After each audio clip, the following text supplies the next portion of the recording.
Happy New Year, my friend. Happy New Year, Patrick. I hope that the close on 2024 opens up a bright chapter in 25 for you, my friend.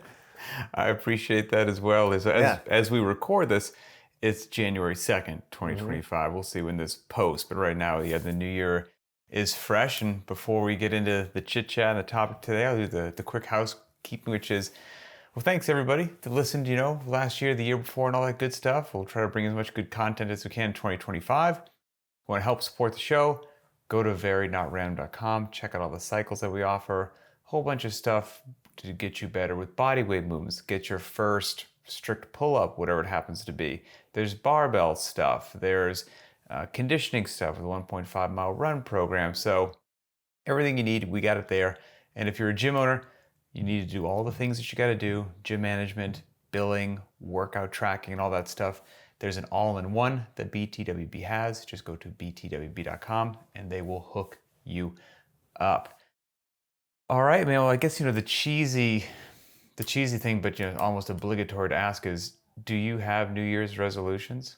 Well, first of all, I don't think it's cheesy. I think that when I was a younger, more cynical man, I would have thought that. But I do think that it's important for people to have cycles in life, and part of those cycles are time to reflect and figure out maybe you could be doing things differently or better, or jettison some things that aren't serving you anymore. So I think that's totally healthy. And if people have a hard time with that because it's falling into this New Year's resolution category, well, that's on them, Pat.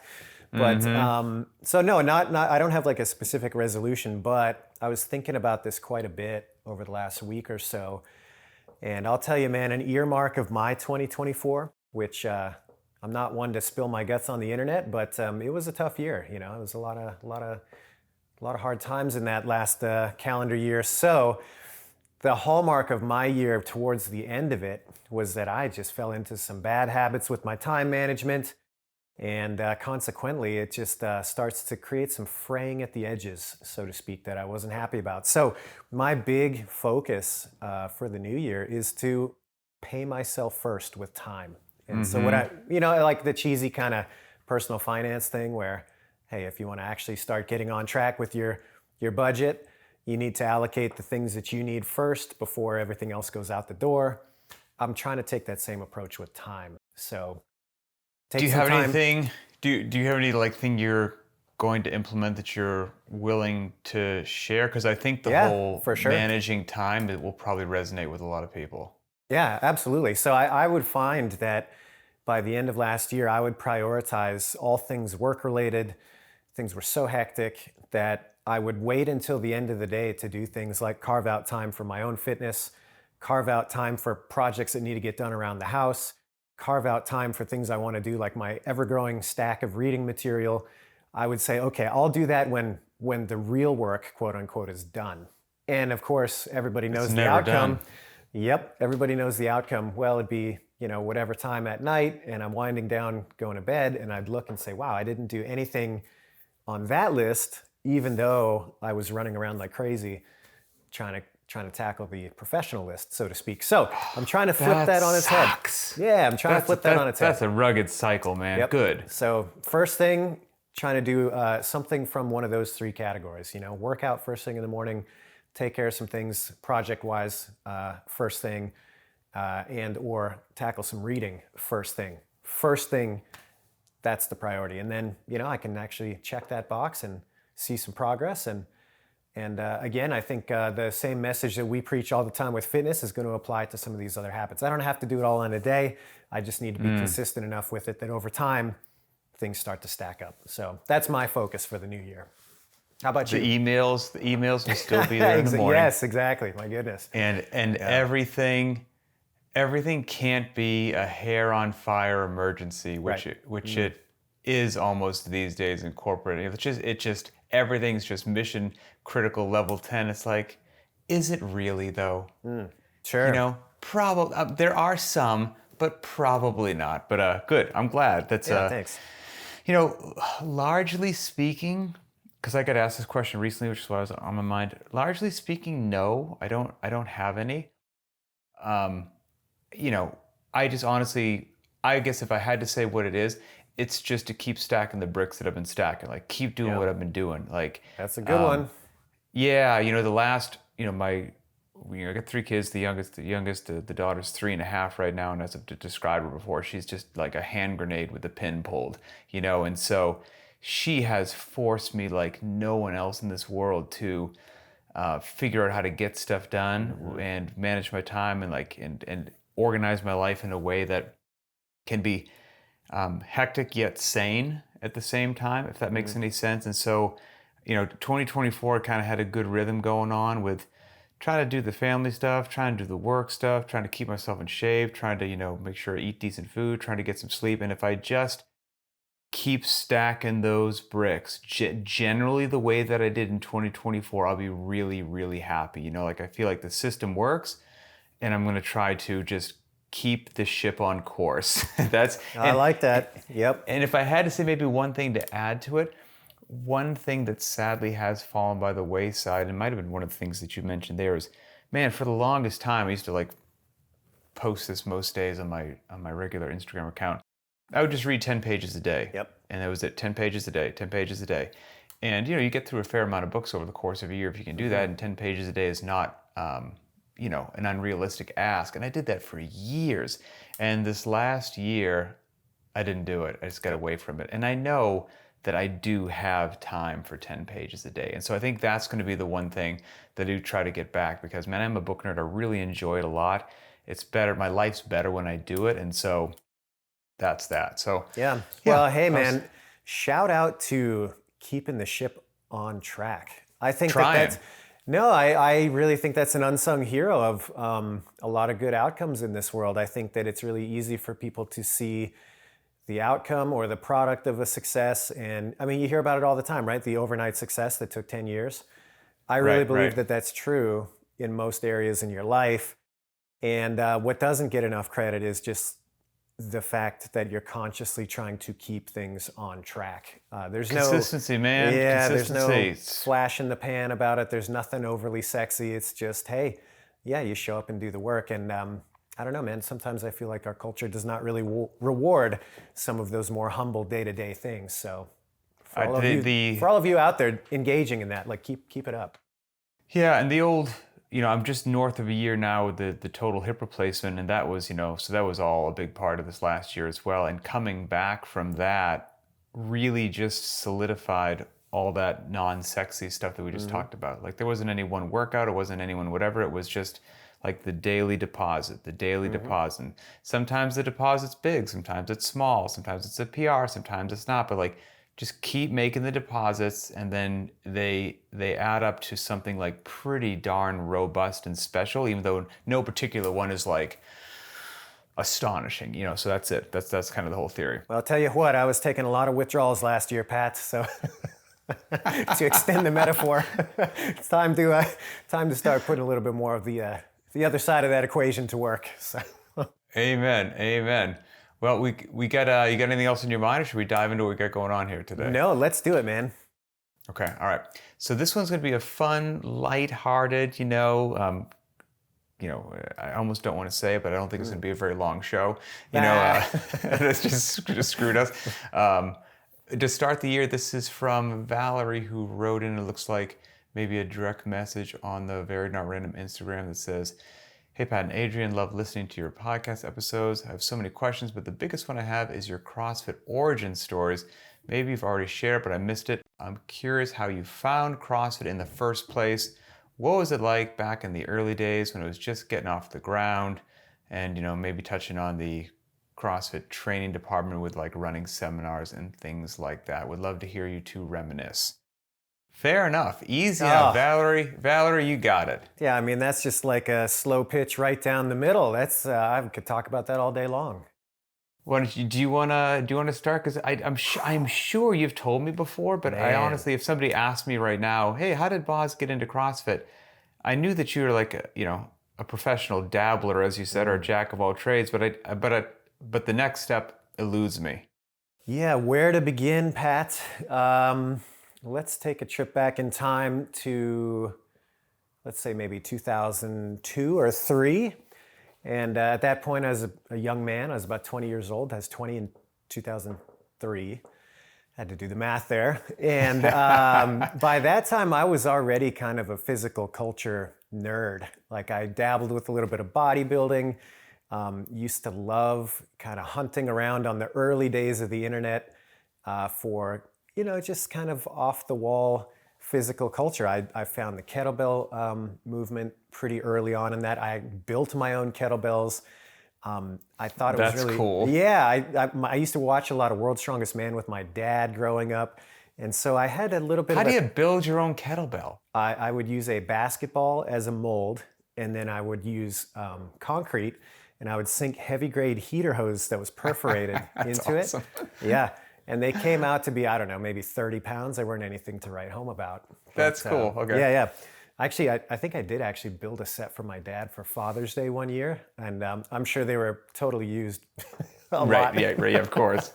But at any rate, I had a real interest in some of that, I don't know, more esoteric outlets of kind of physical culture. Anyway, fast forward to 2003, I moved to San Francisco on a whim. I was at the time doing some training at the San Francisco School of Circus Arts. No joke. I was training to be a general all-around acrobat. That was kind of my deal at the time. But I was the general all-around acrobat. Like, and if I hear that, I think of like trapeze. What are we talking here? I did do. I actually caught for flying trapeze a little bit, but that was really just to pay the bills. Oddly enough, because we've all been there, catching for trapeze right. to pay the bills. No, we would have a lot of corporate events that would come through, and people would rent out the space, and so you'd put them up in lines, and they would, they'd get to do a swing, and you'd teach them a real basic trick, and so I was the guy on the other side that once they got trained up just a little bit, they would do their first trick where they would try to make a handoff to me, and I would catch them. But again, everything is a very controlled environment. Everything's in lines. There's big nets. Yeah. You let them down easy. But yeah, so I would sit there and do my best to catch people. Time people that didn't have any timing, and yes, and catch them. So yeah, that was one thing I did. But I didn't really do much of that beyond those types of simple engagements. Okay. Anyway, I don't want to get too wrapped up in that because it was another lifetime ago. But yeah, I was training general acrobatics, tumbling, handstand work, ensemble stuff, things like that. But the point is that I was one of the only people at that time in that environment that was cross-training. And cross-training to the best that I knew how. I had a little bit of experience with weightlifting and powerlifting. I had a little bit of experience with kettlebells. Obviously, I had some gymnastics background and acrobatics training. And so there was kind of this early mix already happening. But most people at that time in that school, they were like, weightlifting, that's a terrible idea. There was still kind of this like, you're going to be muscle bound or unflexible, despite the fact that I was more flexible and less injury prone than most people I was training with. And right. Slowly people kind of caught on and they were like, well, what are you doing? And so I started writing some programs for people. And no kidding. Yeah, and that got me into personal training. I actually caught the Greyhound bus down to LA from San Francisco and sat for my ACE certification to be able to personal train, and got a job at a Bally Total Fitness. And then around 2004, I was hunting around on the internet as I do, just looking at fitness stuff and like the various early kind of fringe websites that were out there. My wife, who we weren't married yet, but soon to be married, she was out of town for a couple days, and I was just cruising on the internet, and I stumbled across CrossFit.com. And I think everybody back in the day when they saw that website, they're kind of like, what is this? Like, you don't really know how to read it at first because it's just it was like a different language. Yeah, it's an esoteric workout. There's not a lot of fanfare around it. It's just, here it is. You can either figure it out and you're interested, or you're just going to gloss right over it and you're probably going to miss the whole thing. But it hooked me for a little bit. I started dabbling with a little bit. I read What is Fitness? And that was a real eye-opener for me. I was like, whoa, this is some really heady stuff. And this really solidifies a lot of these kind of raw ideas in my head that I've been playing around with. But somebody had actually taken it and put it in this really eloquent, expressive way where you're like, oh yeah, of course, this is so obvious. So I just started playing around with it. And found out that they were in Santa Cruz of all places, which was an hour from my house, door to door at the time. And so I thought, well, I'll just go down there once in a while. Why wouldn't you? And Why so, wouldn't you? yeah, so I went down and I remember meeting Nicole and Annie and Greg and Brandon Gilliam and the original like OG Santa Cruz crew. And then I met a friend up in San Francisco from the old CrossFit message board. And he and I, Sean, shout out Sean Pizel, he and I would train in Golden Gate Park once in a while. And then that culminated in my wife encouraging me. She's like, hey, you're really into this stuff. You should do something with this. Your personal training already. Not a bad idea. Yeah, this is clearly something that you have a lot of passion for. You should go take some training in this, which at the time, the only real offering was the level 1. And so, the $1,000 to drop was a lot of money.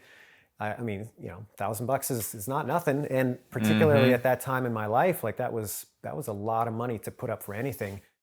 And, my wife pushed me to do it. And Sean and I went down there and did the level 1. And cat out of the bag, Pat, you and I did our level 1 at the same time in the same place and didn't know it until years later. But Right. that was in, I believe, February of 2006. So Yeah, that sounds right. There was a couple other folks at that. That's right. One, David Castro was there. Yes. And I feel like there was somebody else, man. I know Greg Everett. Okay. I'm sorry, no, Josh Everett. Josh I Everett. got my That's Everetts exactly confused. who. Yeah, Josh That's Everett. exactly who I was thinking of. Because I have an old photo, like from the photography store. Oh, You know what I really? mean? Like, you put the film. Those of you out there, you might Yes, not yes. remember this. You drop off your film to be developed, and you get the pictures back. I still have an old picture of Josh doing. I can't remember the workout details, but it was a jerk with a dumbbell in a line of other people as part of the demonstration of one of the workouts. I can picture that now Yep, that you say yep. that. Haven't thought about that forever. I still have that photograph. Interesting. Okay, very cool. Well, then obviously you gotta, maybe I'll run up to my L1 as well, and then you can say what you did post L1. Yeah. So I didn't grow up in like a physical culture or whatnot. I just grew up just stuffing Oreos into my face and being largely sedentary. And for whatever odd reason, early high school years, decided I wanted to go into the military, blah, blah, blah. Landed on the route of trying to go to Naval Special Warfare and go down the road of trying to become a SEAL. And so became like really obsessive, crazy obsessive about training for that. And so around my sophomore year in high school, lost some weight, lost like 20 or 30 pounds, was just running my tail off, doing the world's stupidest training, but I didn't know anything else to do. It had no, pre-internet, no idea what I was doing. This would be in the, let's see, probably like right around 1990 or something around there. And so whatever books I could get from like some SEAL from Vietnam wrote what they did and what they would recommend. So I'm like out just running on concrete and jungle boots, just smashing my knees for like, 4 to 8 miles a day for like 6 days a week and doing a ridiculous amount of repetitive calisthenics and swimming. And, did that for all through my high school, basically, totally obsessed. Obsessed to like the point where I remember in my senior year, something like doing a long road trip from Massachusetts to Virginia, but it was the day that I had to do a 10-mile run.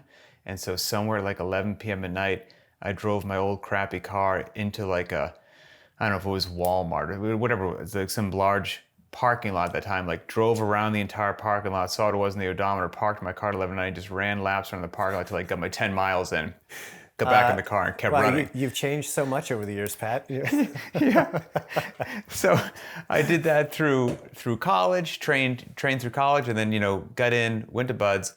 And then that's important. It kind of colors my fitness background before that. But then through total random dumb coincidence, there's, 180 people in my original Buds class, but one of them was Dave Castro. And didn't know who he was, but we went through Buds and training together. And so, became friends through there, hung out outside of training as well. Then we both wound up leaving that and going to the same team initially. We both went to Team 4, we're brand new guys, went through new guy training together and all that stuff there, hung out outside of work, and then eventually finished that. I got out, I got injured, broke my pelvis. I got out, did some other stuff. Dave was still in, and Dave's from that same area that you mentioned, West Coast. And I believe at that time he was very big into like climbing. And there was like this guy, Rob Miller, who was a very well-known climber who was working out at the original CrossFit Santa Cruz. And that brought Dave to the original box, if my memory serves. And he found CrossFit. I remember he like gave me a call one day. I want to say it was around, might have been in 2004 or early 2005, but he told me about this CrossFit thing and like, hey, you should check it out. And so I checked it out. I remember the day that I looked at it, it was just something like 7 sets of 1 deadlift that's all it said, like deadlift 1 dash, 1 dash. Like that's it. Like you said, like if you didn't know what you were looking at, you're like, what is this? And I was like, I don't think I'm on the right website or whatever, And I was like, this is what it says. And he's like, yeah, that's it. That's the right website. I remember thinking to myself, that's it? Like I'm supposed to pick something up 7 times? Like this is the stupidest thing I have ever seen in my entire life. Like first of all, especially coming from my background where you just like, it's death by volume. Like there's a lot of training. And then I see you're going to pick something up 7 times. Like my brain couldn't even figure out what that was or why it had any value. And I wasn't deadlifting at that time, so let's go ahead and say that. And I was like, this is the stupidest thing I've ever seen. I'm going to fall out of shape immediately if I start doing this silly program, and I blew it off. And yeah, then it's true, man. That is true, though. That one session, deviating from any program that you're on, I mean, that's it. Everything else just gets erased. It's I mean, and it speaks to, again, what a slow, dumb animal I've been for so much of my life. Like, I'm going to look back at that. I'm like, okay, so you're the sort of person that you saw something new, which you didn't understand at all. You had no context for, and instead of seeking more information, you just wrote it off as stupid. Like that, that was just knucklehead 101, but that's exactly what I did. And for some odd reason, I think he started doing it. I didn't. And then he might have just like pestered me about it before, but I made some decisions like, okay, my birthday's in August. I'm like, in August 2005, I'm going to start. I'll try it. I'll do it for a month, rain or shine, and I'll give it a fair shake for 30 days and see what it is. And the first day that I did it in August, you can go back to August 2005, see what day it was. It was Murph, was the very first day, which will probably put the fear into many people listening to this, like, oh, what a terrible thing. But from my background, the workout looked wicked easy, to be quite honest with you, because of all the running that I'd done all my life, like 2 miles was laughable. I'm used to having like gear and weight and body armor in my body. Like that was irrelevant. We did so many pull-ups, like 100 didn't shock me. So many push-ups. The only thing I had no exposure to was squatting, like air squats. Because we did the leg press machine, the leg curl or something, but no squatting, not even body weight. So I was like, okay, 300 of these air squats, like I'm sure it'll be challenging, but there's no weight really, so it can't be that hard. And I didn't have exposure to that, and I didn't have exposure to mixed modality, doing everything as fast as you could. I was used to segmented training, breaking up your cardio and all that kind of stuff. And so I walked into my garage, I mean, with an amount of hubris that's unbelievable, and thinking that I am going to smash this thing. I'll be done in about 30 minutes. And I remember it decimated me. I did it unpartitioned. I think, strict pull-ups. I didn't know how to kip or anything. It decimated me. And I remember looking at the clock, totally confused about like what just happened. And that was workout number 1. And in that moment, in my simple reptilian brain, I remember saying to myself, anything which did this to me is unacceptable. Like, because I thought I was in really good shape. This is unacceptable. And if there are people out there who are good at this, those are dangerous people, and I want to be one of them. And that was it. It was simple. Like I never looked back. It was a simple decision in my mind, and I was hooked, and I never stopped doing it since then. Now it's 2025. And then, like you said, my interest peaked until eventually I wound up at that same level 1 seminar that you are. I flew out from Virginia to that one because, Dave was going to be attending that one as well. So we're going to link up. And it was just a 3-day beatdown. Just a man. Just a 3-day beat down. Yeah, this was before there were kind of codified lecture notes or curriculum that was structured in. I mean, I think Greg certainly had a way that he wanted to work through his ideas, but it was not at all something that had been planned to the T. Which in my opinion was great back then. It was really cool. It was raw.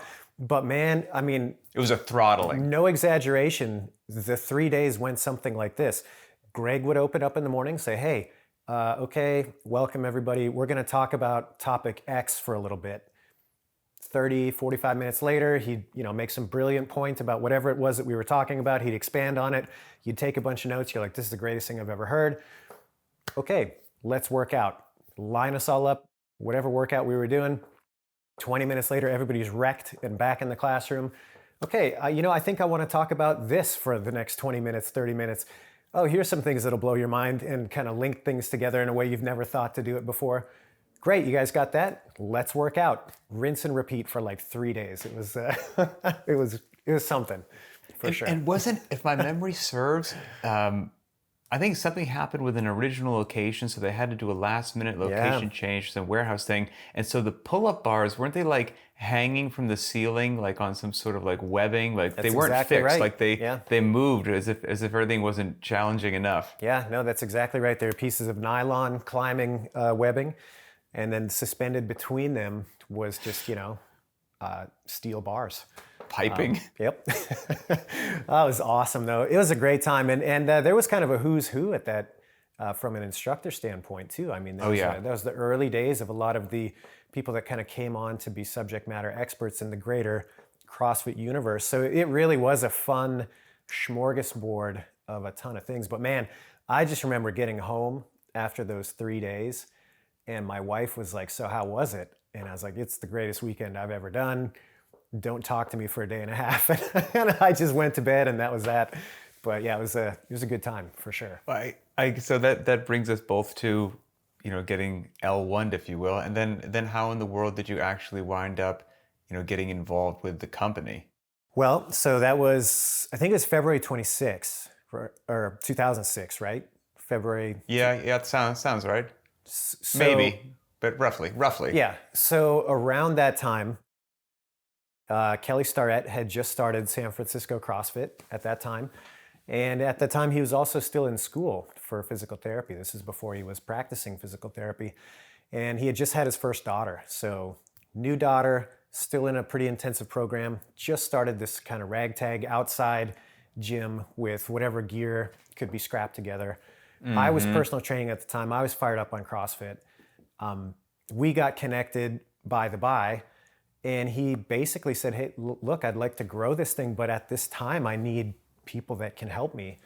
But he didn't know anybody else who had any sort of coaching experience or credentials. And so once I got my level 1, it's kind of funny. He actually was planning to be out of town for about 2 weeks. And we had met maybe twice at this point. And he said, hey, look, I know we don't know each other very well, but can you take my gym for 2 weeks and run everything? And come to find out later, Kelly and I and his wife Juliet, they're great, and been longtime friends. And come to find out later, years later, when we had established a lot of trust and friendship, that Juliet, his wife, was like, "Are you out of your mind? You don't know this guy. Like, what are you doing?" Right. But at any rate, I didn't burn it down. Everybody was fine. We got those 2 weeks or however long, 10 days, whatever the time frame was, out of the way. And at that point, he was basically like, hey, you should come and coach here. And I said, yeah, sign me up. So I quit my job at Bally Total Fitness. I tried to bring as many of my personal training clients with me, to include my boss at the time, which later became one of the staple coaches of San Francisco incredible. CrossFit. And yeah, so it was cool. Anyway, fast forward. So I was deep into coaching at that point. And I was still trying to get down to Santa Cruz as often as I could, because it just wasn't that far. And so I was like, yeah, man, when I could, I would take that hour and a half drive, hang out there, try to soak up what I could, and come back. And so through that, I kind of had a relationship with some of the people that were really prominent in CrossFit at that time. Nicole Carroll was one of them. Tony Budding was another one. Dave and I started to kind of know each other. And then Kelly was a big player in that time as well. So when it came time to start expanding the seminar team, they asked me if I'd be interested in interning. And I thought, yeah, I mean, sign me up. I will. What do you need? I'll be happy to show up and do anything, So I did. So in 2006, at the end of that year, I remember that was when the first couple of gigs that happened in and around the Santa Cruz area that I would drive down, I would help out. And at that time, it really was just kind of catch as catch can. I would assist with people that were running the smaller groups and kind of teaching some of the technical things. There was no lecturing. There's no real like heavy duty responsibility. It was just trying to be ready to step in and help as best I could and try not to blow it, really. That was like the big 100%. Yep. Yeah. So I finished the story out at the sake of a little bit of rambling. But so 2006, I started doing some of these intern gigs. Start working through 2007 early and doing more of these intern gigs. And then there was a turning point somewhere around the spring of 2007 where I think it was either Nicole or Annie said, hey, we'd like you to take on a little bit more responsibility at these and we're going to pay you. And it like blew my mind. I was like, what do you mean you're going to pay me? I'll be here anyway. Like this is the best thing ever. And it wasn't like I was getting rich. It was like a paltry, you'd look at the hourly on it and you'd be like, come on, it's not that great, But considering this was exactly what I wanted to be doing and I was going to be there no matter what, just to be close to this thing, right. It was like the greatest thing ever. And so, at that time, mid 2007, late 2007, Greg had decided that he needed to step away from being the sole kind of presenter at each one of these lectures and seminars. I remember that. Yeah, and so he thought, hey, somebody needs to start thinking about the bigger picture. I need to step away from my seminar responsibilities, and so the team needs to grow and be able to function on its own. And so Dave and Nicole really started driving the charge for that. That was kind of their task was, hey, how can we make this something that can be replicated? How can we develop staff? And so I just happened to be as involved as I could be at that time. And so they started giving me more and more responsibility. And eventually that grew into a, more than full-time position with CrossFit. So it really was kind of right place, right time, right aptitude, right attitude. And it grew, to use an overplayed term, it grew organically out of just showing up. It really did. I think the grew organically is actually like very fitting for those early years of everything kind of getting off the ground, because it's very true with myself as well. I don't have any crazy story. It's just, made my way to the L1, like I said. And then after that, my mind is terrible with timelines. But sometime after that, I'm in the East Coast. Dave's out on the West Coast. He's probably popping back into the gym because he's fascinated with the climbing, and then also just started to get hooked as well. And as you said, he got himself in there with Greg and Nicole, and got involved with seminars, and needed to develop staff. But at some point in time, it was largely happening on the West Coast, and they do something on the East Coast every now and then.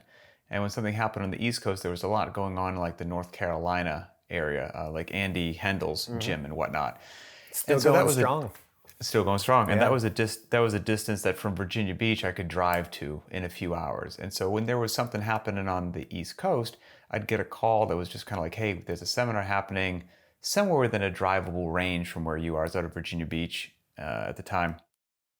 And like, hey, you want to drive down and just help out, just be an intern. And like you said, I had a blast. I thought it was great. I was all about it. So I was like, absolutely. And I'd just drive down and just be an extra hand in the back, take whatever they needed to get done, take out the trash, organize the chairs, wipe down the boards, get Greg and Nicole something from Starbucks, like, whatever it was, like the new kid at the construction site. We're going to give you some really bare bones tasks and see, do you just totally screw this up? And I kept doing that. Anytime there was one in my area, I'd go, and I had a blast. And it wasn't looking for anything, kind of like you're saying. I was enjoying just being there, period, end of story. Get a t-shirt every now and then. It was awesome. Yeah. And then after I don't know how many, you hung around, and I didn't obviously do anything too stupid. And they were like, okay, like, can you demo, or can you speak, and so like they give me some very small thing of like get in front of the group and show them this about the deadlift. Okay, that didn't go too badly, and like just little bit by little bit by little bit until eventually, give the first lecture, probably like the presses or something like that. Didn't seem to mess that up, and just little bit by little bit, if you didn't mess it up, you get to do it a few more times and then try this. And that grew and grew until eventually I'd get asked to do ones that weren't in a driving distance, like somebody was going to pay for my plane trip somewhere, And again, I can't remember the exact year, but I remember just having done one. It was in Canada. And of course, Nicole was there, Eva T was there, and flying back home, or maybe in the airport in Canada, getting ready to fly to the States. But myself and Nicole were somewhere just like grabbing a bite to eat at that airport before I went in my direction, she went in her direction. And she said something along the lines of like, hey, would you have an interest? Like, I'd love to find a way for you to do this, like as your full-time gig. And I was like, what? Like, it's like totally, like you're saying, like at the time being, I was like, really? And like, is that even a thing? Is that possible? Is that even a thing? But I remember saying something like, that's really cool and I would love to, but I just don't see how it's possible. Mm-hmm. Like the time commitment, the travel, like I'm honored, but there's just no way that's even possible. Ha ha ha. Of course, it's exactly what occurred. And before I knew it, it was my full-time gig, and much like you said, organically just started doing whatever tasks were needed. And if you displayed some degree of relative competence and enthusiasm, and you showed up prepared and you executed, you kept coming back and they'd put a little bit more on your plate until it became a full-time gig, and a whole lot of years and a whole lot of seminars went by. And every quarter, every year, the seminars continued to evolve from, the 3-day beatdown to just tighter and tighter and tighter, and optimized and optimized and optimized until they were just kind of humming like a top.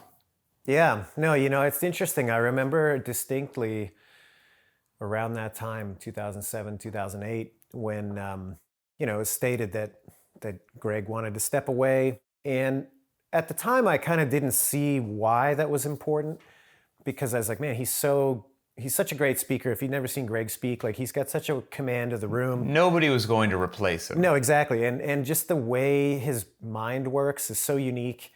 It really was just a pleasure, honestly, to listen to him.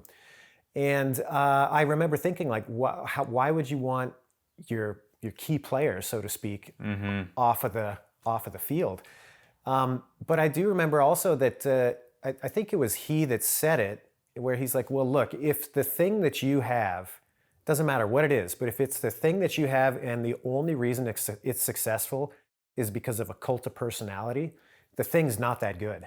It has to be able to stand on its own merit. It has to be at its core good enough that somebody can take it and, push it forward honestly, and it will still retain its message. It will still retain its strength, etc. And that really hit me. That really stuck with me. I was like, yeah, that's true. If you're relying on cult of personality for something, the thing itself is probably not that good at its core. At some point, it's going to fall apart, because that isn't sustainable for anything. And so, it took me a long time to kind of figure that out and let that seep in as to, like, yeah, I see why that was a good move. But you look at the product of it now, and, there's seminars happening in many countries around the world. The experience is, it's so well refined that you could be in, who knows, you could be in South America doing a level one, you could be in Switzerland doing a level one, and you're going to get the same core material, the same great, experience. It's pretty remarkable in that way. And again, I think that comes with the refinement of the material and getting to that point where it's like, yep, this is so universal that there's a ton of power in that. And, that's a pretty good encapsulation, I think, of my story and your story. And maybe I'll say one last thing for Valerie, if she's looking for like a peek behind the curtain. And curious I'll give you one too. Curious your thoughts on this. Another part of the evolution, and maybe there are different segments of like when people were on staff doing stuff, but as odd as it is, please sanity check me, because sometimes my memory is not what it should be. Too many motorcycle wrecks. It's funny because you get people paying, like you said, like $1,000 to sit in the seat and go to a level 1.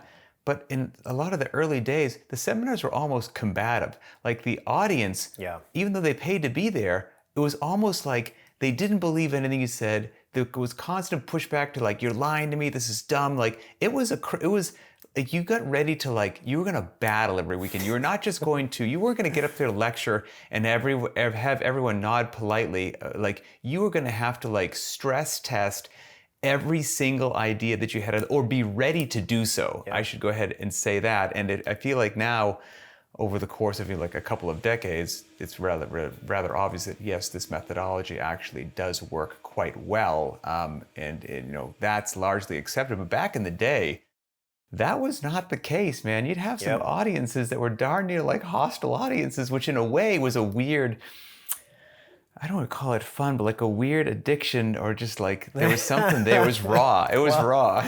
I feel like there were people that either thrived in that environment and took that as the challenge and was like, yep, I can step up and deal with that kind of criticism, or people that just, public speaking was challenging enough as it was, and then you kind of get met with that sort of resistance, and it was the deep end of the pool. Yeah, some people did not do well in that environment, and no fault to them. It's like that's not for everybody. But yeah, you're absolutely right. There was definitely some backbone required, and I'll say too that it was coming from both ends of the field, so to speak. You definitely have some combativeness in participants, and then you'd also have a lot of raw feedback from your teammates. It was an environment where it was expected that if you missed something or something you did just didn't have the outcome that you were hoping for, you would hear about it, and not in like a harsh, like, trying to tear each other down type of way, but in a really kind of eyes open, hey, that didn't work, you got to reframe this for the next go around. Or like, hey, you were 10 minutes over timeline, like you're holding up the rest of the team here, like that's not okay. Chuck. Yeah. And not to name names, of course. But it was definitely something that you had to get comfortable with. Not only were there people combative, but you had to be able to deal with that feedback and adjust. And I don't know, it is kind of interesting to see that the adoption of these ideas is so mainstream at this point that I don't think you see that kind of pushback, and people just kind of are at the stage where they assume that there's been bumper plates in most commercial gym facilities forever. That's just the way it's always been. And I mean, you and I are old enough, we have enough experience under our belts to know that that is not at all the case. These ideas were very radical not that long ago, and they were certainly not things that you would find regularly out in the greater fitness landscape. It was not something that was just like available. It would probably blow some people's minds who are on staff right now, and you can correct me if I'm wrong, because obviously I'm not in the loop anymore. But I know that there's things that you have to hit or have to say or whatnot, but back when we were coming up, that wasn't the case. And so like, I remember, oh, can you still hear me? You look frozen. Okay, there you are. I remember back in the day, I don't know how many times in a row, like the technique lecture was my favorite lecture. And there was a series of months, I was doing a seminar every weekend, where every single time I gave the technique lecture, I gave it totally different, like utterly, completely different. I'd go home and I'd rewrite it, and I'd go home and I'd rewrite it. There were no notes. It was actually really fun, but there's no notes. Yeah, there were no specific notes for us. There were certain things we were expected to like conceptually get out there, but there was no specific bulleted out framework for quite a while. Like I remember when we finally got like the official, like, okay, we've taken enough of these lectures, we put them into like bullet form. These are the expected kind of flows of them. And honestly, I found that quite a bit harder because I liked having to rework and come up with my own way to, yeah. Anyway, sorry to cut you could off. read the audience, I'd be like, oh, that didn't land how I thought it was gonna land. I'm gonna go home and rework that section. Oh, that one hit just how I thought it was. That's the keeper, this needs to change. So that was really cool. And the only other thing that I'll say is, for better, for worse, and maybe saying it's like, for some people, but not for everybody, there's a lot of people in the world, a lot of organizations, a lot of team building and trust falls and all that kind of stuff that say, everyone's like, oh yeah, I want honest feedback. I want you to shoot me straight. There's a lot of people that say that. The truth Different is, when you actually get it. that is the one thing I will say from my time on staff, which I really appreciate, was the ability to both receive and deliver actual no kidding feedback. There's a feedback loop, and again, I can't speak for how it is these days, just my memory of how it was back in the day, of real, honest, unfiltered feedback of what you did well and what you did terribly. And it wasn't sugar-coated in any way, shape, or form. And if you developed the ability to sit there and actually just take it for what it's worth and implement it, you would accelerate at an astronomical pace, because all the fluff was cut out. You were going to get somebody to shoot you straight, and all you had to do was implement it. And then hearing that weekend after weekend after weekend, you became inoculated to, your skin got thicker, and you almost got to the point where you were upset if somebody just like, oh yeah, good lecture. You're like, no, but what didn't you like? No, I got nothing. You were almost like mad that they didn't have some like biting thing that you needed to change, because you actually understood that was the thing you really needed to hear, because that was what was going to propel you forward. And a pat on the back, as nice as that was, a pat on the back doesn't propel you forward. Like, you need to hear the other thing. And there was a culture that is almost unlike any other place that I've been in, of that feedback loop. And it was profoundly valuable, and that kind of sticks with me to this day. Yeah, I totally agree. I think the only other layer I would add to that is it's hard to articulate, but it at the early stages of that, and certainly for a long, long time, it was never one of those things that ever felt like busy work either. Like, I think sometimes feedback, quote unquote, can kind of turn into this, okay, well, I gotta type up the TPS report, that's, I have to say something just because I have to say exactly. something. Yep. Yeah, and yeah. So there was an honesty in the way it was delivered as well. Just as far as like, yeah, they're shooting you straight, but they're also not just putting a bunch of things down on paper because they have to fill out a word count. And so that was a really cool thing, and that's really stuck with me too. Is, for any process, sometimes you can fall in love with the process itself, even if the process outcome is not favorable, to kind of bring us all the way full circle to my New Year's talk, right? And yeah, that's a really cool aspect of that feedback culture, was that it did not feel like, oh, I have to do this just because it's expected of me. It was, no, this is a genuine way to try to pull the team forward, like you said, in something that is actually actionable, and going to make everybody have a better outcome at the end of the day. So yeah, it was really, really, really unique, to echo your statement there. Well, I think, like I said at the beginning of the show, like, this is definitely going to be a quick one. Well, there you have it. I mean, we're off to the races in 2025. I think that's all I've got on that topic. Do you have any closing thoughts? No, not really. I mean, it's kind of fun to take the trip down memory lane, and how fast it goes, Pat. It does not seem like it's been 20 plus years. So yeah, no joke. Well, Valerie, fantastic question. Appreciate that opportunity, like you said, to walk down memory lane. Everybody out there, this is your show as much as it's mine or Adrian. So we want to hear what you think, topics, who would you like us to interview, all that good stuff. You can find this show on the btwb YouTube channel. Post any of those thoughts to the comments. We read those comments. You can go to the Very Not Random Instagram account. You can post a public comment under any photo or video that's there. Or if you want to be more anonymous, you can send a direct message to the Very Not Random Instagram account. All of those make their way to us as well. And then we compile them, sift through them, and they eventually become content. So appreciate it. Hope everybody's 2025 is off to a great start. For Adrian Bosman, I'm Pat Sherwood, and we will see you next time.